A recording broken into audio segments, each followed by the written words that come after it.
NCAA wrestling was this weekend. Started on Thursday. It was a three-day event. Concluded Saturday night finals. We had a Boilermaker in the finals. It's pretty cool. We'll talk a little bit about that because there were some good things going on there. The big deal for me in the wrestling over the weekend is the fact we had some Boilermakers there. We had 4 guys there, and 2 of them became All-Americans. We had Filius. I got a video I want to show you too. But here, we'll do this. We'll show you this picture. This is Filius, right? But he did a great job as an All-American. That's great. I love to see it. Love to see the Boilermakers doing work and succeeding. Great job, Filius. And then the big story is Ramos. Ramos, 125-pounder, was up against a monster of a wrestler. Spencer Lee has been dominating guys, destroying guys since his freshman year. He's a 3-time national champ. He was on a 58-win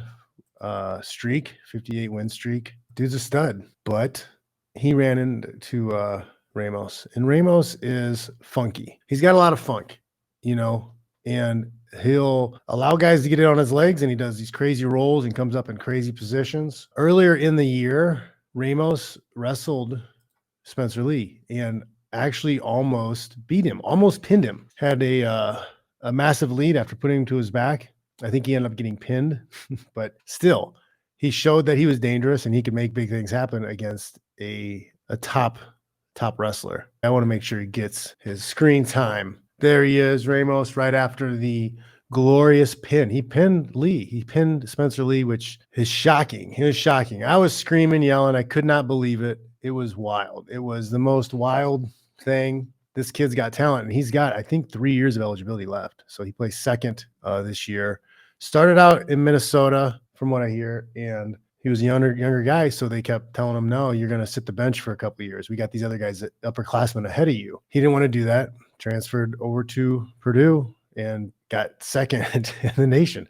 Pretty good move on his side, and he just had a ridiculous performance there in pinning Spencer Lee, and it was wild. It was crazy to see. Me and the other guys, the other Boilermakers, guys I wrestled with, have been in the chats, blowing me up. I'm hearing little stories and people. And then I have a couple friends who keep sending me videos of the same lady, Spencer Lee's mom. And now I don't like picking on people. It's not everybody loses sometimes. People step up and do great things, and it just happens. But this is kind of funny because she did not take this loss well. She did not take it well at all. And I think you just kind of have to watch the video of her, right? I'm going to play this video so you guys can see.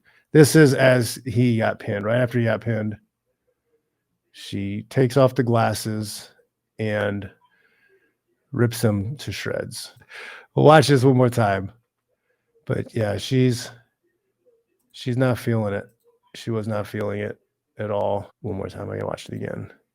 So wrestling moms are some of the funnest things to watch during matches. But yeah, she was mad. That's it's not exactly good sportsmanship. It's not.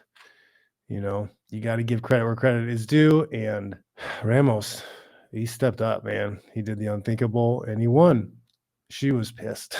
And then I wasn't going to say anything about that. I wasn't going to make fun of her or whatever, but he pulled out of the tournament afterwards. I had a little problem with that. You going to huff and puff? Oh, you got caught. Somebody rose to the occasion. That's what happens in NCAAs.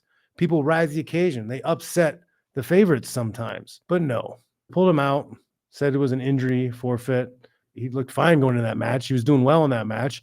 And he had a 3-point lead. I don't see it. I don't see why he couldn't finish the tournament. I think I don't know, man. That's just not how wrestlers do it. It's not. You don't take a loss and you don't stomp your feet and walk off and run off because you're mad. That's just not what wrestlers do. I don't like it. So I showed that video because I don't encourage any of that type of behavior. Guys, if you're out there and you lose a match, whether you screwed up or that guy was just better than you that day, suck it up. It's just wrestling, man. It's wrestling. I love wrestling. Wrestling is the most purest sport I can think of. Judo's up there too, I think, because there's no real glory. There's no fame. There's no girls waiting around in the hotel to meet you necessarily. Not saying you can't get girls. There are girls who like wrestlers. I'm just saying it's not the same as like football. It's not the same as basketball. It's not the same as baseball. It's not the same as even track and field. The rewards in wrestling are internal. It's internal. You do things for you and your people and your family and your coaches and that pride, the sacrifices that everybody makes. You do it for that stuff. It's not about the fame and fortunes. And as long as I've been involved in MMA and jiu-jitsu and these other disciplines, there's nothing like wrestling. I haven't spent enough time around judo, but I've spent a lot of time around judo people. I think there's a lot of similarities there with that internal passion towards competition and winning. It's just nothing else like it. And I think people who really don't like wrestling, it says a lot about them. I think the people who say they don't like wrestling or call it gay are always the same type of people. They're the same type of lazy, the same type of unaccomplished type people. And I think it's because wrestling is such hard work, and those type of failure people really hate hard work, and they hate people who are successful at hard work. So they do everything they can to diminish and devalue it. It's weakness. I tell my sons all the time, I'd rather wrestle and lose than play basketball and dribble in my shorts. It's a fact. It's a fact. But right here, 125, Ramos ended up losing the finals. So he got second, but he still has a lot of eligibility left. He lost to Patrick Glory. Glory put in a good match. Straight away came at him. Very technical.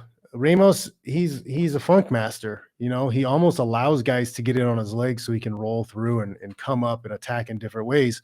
And it pays off big sometimes, but sometimes it really, really puts him in a bad spot. And I hope he spends a lot of time in the next year focusing on some of the basic fundamentals and attacks. And he needs more of a solid attack system first, and then throw in the funk. He's got his style is too funk based. He needs to add some basics, some more basics, because you can't just let guys keep attacking your legs and hope you're going to funk your way out of it. I think he needs to spend some time getting in on the legs himself, or getting the angles a little bit better on some stuff, but we'll see.